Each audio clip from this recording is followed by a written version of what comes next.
Hi there. Please keep in mind this podcast is for informational and educational purposes only. The information and education provided are not intended or implied to supplement or replace professional medical treatment, advice, and/or diagnosis. Hi there. Welcome to my podcast, my first podcast. I'm Ashley. I'm a registered dietitian, which is a board certified nutritionist. And I'm here to tell you a little bit about my story, the services I provide as a registered dietitian, and how I can potentially help you overcome a challenging health condition with some special nutrition tips. My overall vision for this podcast is to explore hot topics in the nutrition world, such as weight loss drugs, microplastics in our food supply, the lowdown on organic foods, and so much more. And I also want to do that in a way that builds community of nutrition enthusiasts like yourself who want to go beyond the fads and embark on a practical, effective, and sustainable health journey instead. So we can go into a little bit about my professional journey, and that will give you some insight on what it takes to become a registered dietitian and ultimately how I could help you. So I did not enter college knowing that I wanted to be a dietitian. I actually started college back in 2005. So it was some time ago as a freshman thinking I wanted to be a doctor. So I was a pre-med student. My major was in pre-medical sciences. I also had minors in psychology and Hispanic studies. And I thought that was going to lead me that would lead me down a path where I would become a physician one day.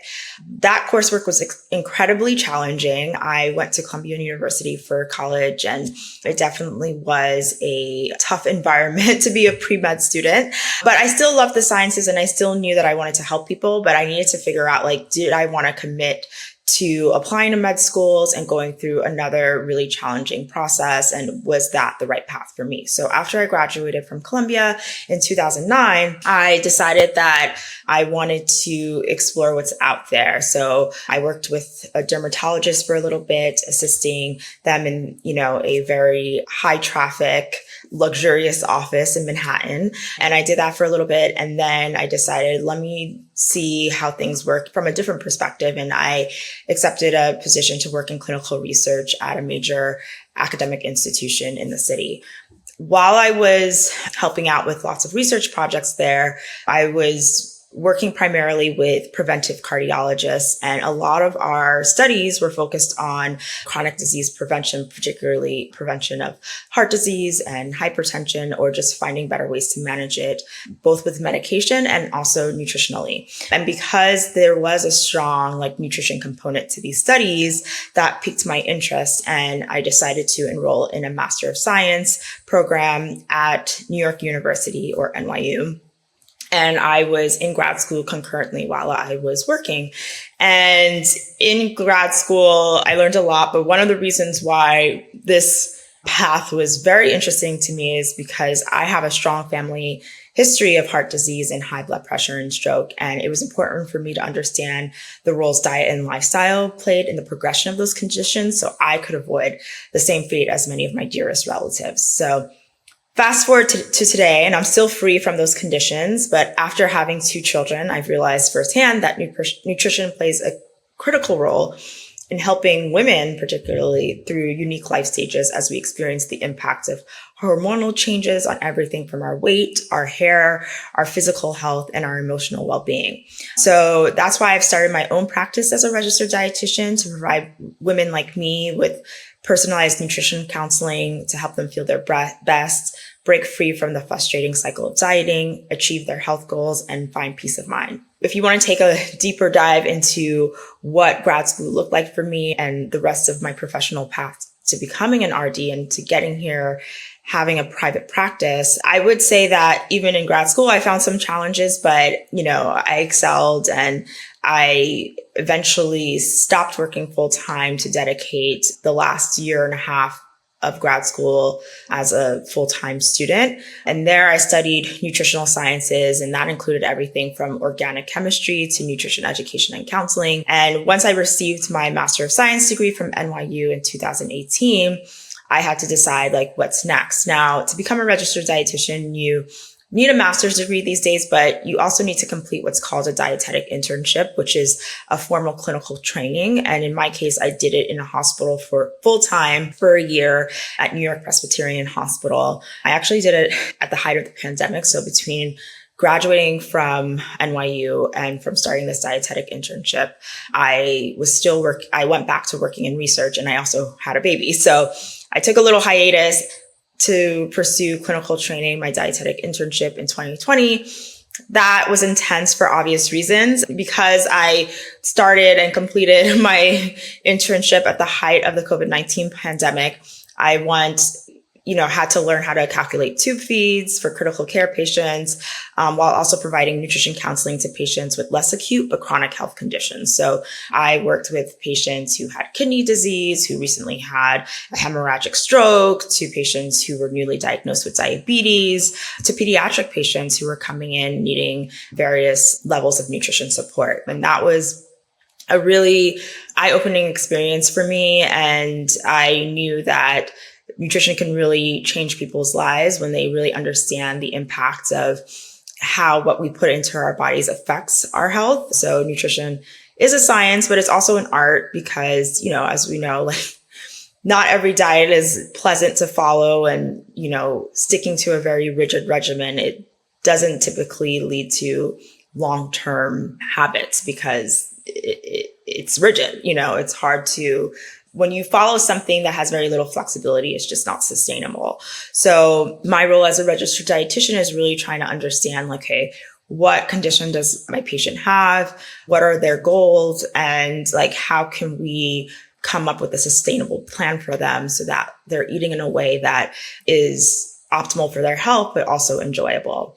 And a lot of this comes from actually my experience in the hospital itself, because we would be treating patients in this acute care setting, but then it's like, okay, we send them home, and how would they be able to apply what they learned or the therapy they had in the hospital at home? And I remember one of my most rewarding experiences was working with two patients who were admitted at the same time.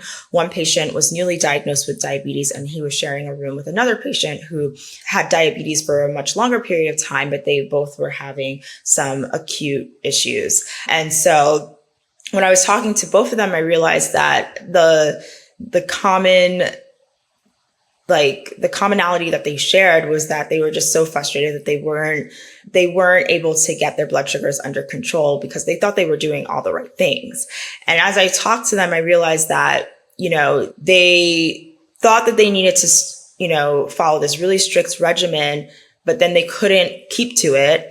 And then they ended up, going on the opposite end of the spectrum. And it was just this roller coaster of doing something very strict and then kind of indulging a lot, a few days or a few weeks later. And that's not great for stabilizing anything, much less your blood sugar. So I really enjoyed talking to them because after I spoke with them and they realized that they didn't have to restrict as much as they thought they did, but at the same time, they had to understand what balance truly looks like. I felt like we got somewhere. We got to a place where it's okay, I don't need to be following a diet that takes out everything I love and then just to binge, weeks or months later because I felt deprived. But at the same time, I understand that following some sort of lifestyle that is conducive to stabilizing my blood sugar is really important. And that goes beyond, what you eat, right? That's also how much physical activity you engage in. Are you taking your medications as prescribed, and so on and so forth. So that was a really rewarding experience for me, seeing two patients with the same condition, but from very different stages of their journey with very similar frustrations. I thought that was a great way of learning just how complex nutrition is, but also how to advise people on sustainable lifestyle habits. So I guess, with that, Another value that I have is providing culturally competent and like non-judgmental care. And what I mean by that is often, some patients might feel a little intimidated to talk to a registered dietitian because they may think that the registered dietitian is going to tell them they're doing everything wrong and that they can only eat like quinoa and cauliflower and they can't eat some of their cultural foods, or there's this perception that cultural foods are unhealthy. And so I really try to meet the client where they're at. And again, it's like food is meant to be enjoyed. And so it's finding a way of, like eating healthfully, but also enjoying what you eat. And so I try to find that balance between. In terms of my services, at the core, I provide nutrition counseling for chronic conditions. So that includes anything from high cholesterol, prediabetes or diabetes, high blood pressure, gut health issues, and weight concerns. So sessions with me typically look like reviewing your lab work. So I really do encourage my patients to come to the session with their recent lab work that they had, with their physician at a physical or at a routine follow-up, depending on their condition. And I would like to monitor that over months just to see, like, if we do change your diet, what impact does it have on your blood work, on, biometric data. And then I also like to look at your eating habits. So I usually like to ask my clients or my patients to keep a food journal. And that doesn't need to be a food journal that you keep every single day, because that can be very time consuming. I like to see like the 3 typical days of the week where you're eating consistently, and it really captures how you usually eat, your typical diet. And then I assess that, and then we work together to see how we can tweak it a little bit so that it's optimal for your condition. And then I do also offer meal plans as requested, but I always emphasize that the meal plans are meant as a guide or as a template. They're not meant to be followed strictly every day, because then that kind of leads to this rigid mindset. And I really want my patients to feel empowered to make decisions on their own about how they should eat and when they should eat, how much. And if you are always following this piece of paper, you're really not going to be able to tune into that mindful eating, right? You're going to always need that paper and depend on it in order to understand like what's healthy or what's a healthy regimen. One example is, I remember one of my friends, while we were still in grad school, she was very passionate about nutrition and becoming a registered dietitian. And she actually took on clients before officially becoming an RD, which she wasn't giving like medical nutrition therapy, meaning like she wasn't working with folks who had these like serious medical conditions and she was giving diets for those purposes. She was working with folks who were more or less healthy, but just wanted to make small tweaks, maybe ahead of their wedding, for instance. And she had one client who was getting married that year and was very intent on losing a lot of weight quickly. And my friend suggested that this woman, her client, always carry around measuring cups with her. So that way, whenever she wanted to eat, whether it's a snack or her meal, she could measure or portion out all of her ingredients or all of the snack or components of the meal. One day, her client forgot to pack the measuring cups to work. And she ended up calling my friend. The client called my friend like in a panic, like, I didn't bring my measuring cups. I don't know what to do. Like, what if I overeat? Then it's going to derail my whole diet. My wedding's in a few weeks. That's an example of how like following like a rigid rule can backfire on you, right? Because you don't learn what healthy looks like for you. You're so focused on the measuring cup or the detailed meal plan that you don't understand, okay, well, this is what a healthy plate looks like for me. And I can guesstimate, what portions I need based on tools that I learned during my session with my registered dietitian. And so I think that was like a turning point for my friend as well, in terms of the types of advice she would give, so that her clients didn't feel tethered to measuring cups. So part of my philosophy is really working with you to understand what a healthy meal looks like, what a healthy diet and regimen looks like. And that's going to be different for everyone, right? Depending on your condition, like not one diet is the best for everyone. And I can get into that later, but because that's also a question I get often, like, what's the best diet? And it's like, it depends on who you are, what you have, what your preferences are. I mean, the list goes on. Another question I get is like, do I work with specific groups? And currently I'm working mostly with women. Again, as I mentioned before, as I have been going through my own life stages and becoming a mother and postpartum and all that stuff, I realized that, wow, women really have these unique nutrition needs at very special life stages. And it was really inspiring for me to work with women who have undergone similar life events as I have. And I just am very passionate about that. However, I am considering expanding my target clientele. So I would love to work with as many clients who are interested in working with me. One thing that makes my approach unique is that I like to give actionable recommendations without shame. Like I talked before about culturally competent, non-judgmental care. I also don't assume what my client needs. I ask my clients and my patients, like, what are their goals? So an example is like, if my client, comes to me and they're really concerned about their kidney health, but they also have obesity or, they're overweight, I'm not going to just assume that they want a weight loss diet. Like they may actually just want to understand, like, how can they get their potassium levels in control if their blood work is suggesting that like their potassium is not in range, and that might be due to their kidney condition. You know what I mean? So I don't assume to know what your goals are or exactly what you need. And I think that creates an environment of less shame. And then I conduct my services remotely, so it is accessible, and I have found a lot of success with that. I'm now starting to take health insurance. Currently, I'm in network with Aetna and United Healthcare, I believe. But maybe by the time you're watching this, I'm in network with many more, because I am applying to become a provider with many insurance companies, with all the major health insurance carriers. And if you work with me, one thing I do is I review a client's medical history. Like I said before, I like to see the lab work. I like to see your food journal, understand your food preferences, and then your health goals. And then I typically look, like when I assess your food journal, I actually look for what's missing and therefore what we can add to your diet, and not necessarily all the things we need to take out of your diet.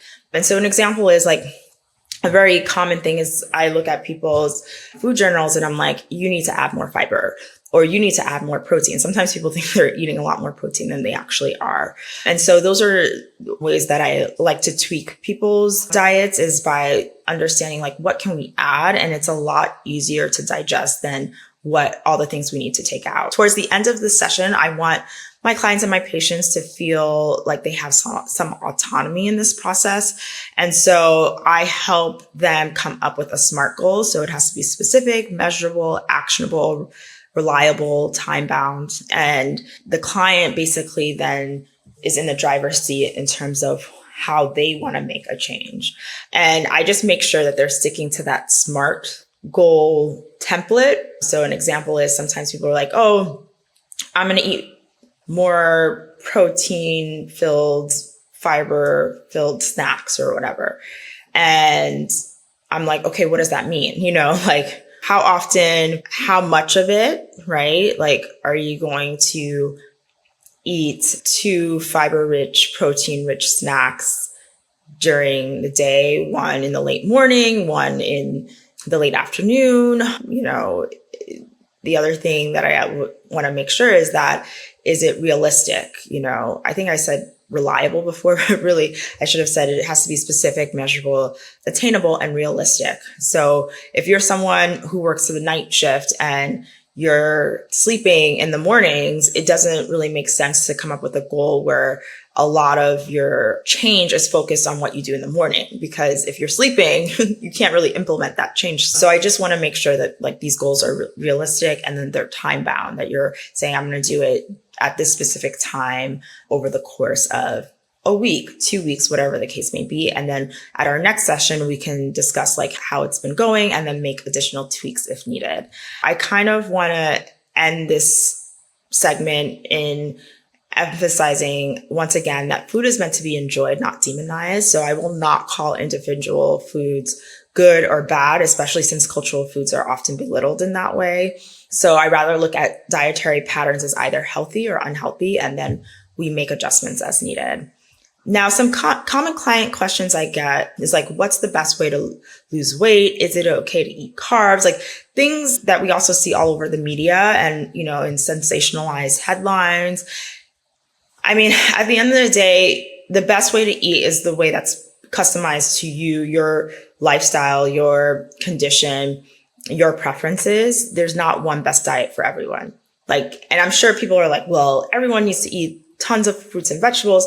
Sure, but some people actually have to really monitor which fruits and vegetables they eat, depending if they have IBS, if they have poorly controlled kidney disease. There may be some fruits and vegetables they actually have to limit, and not depending on, how well their condition is being managed. So it's really important that we understand that there's not one best diet for everyone. And that's why personalization is key. And working with a registered dietitian who's going to personalize a diet for you is very important. And then we see things about carbohydrates and how they're so bad. I think nuance is also critical here, because obviously ultra processed foods and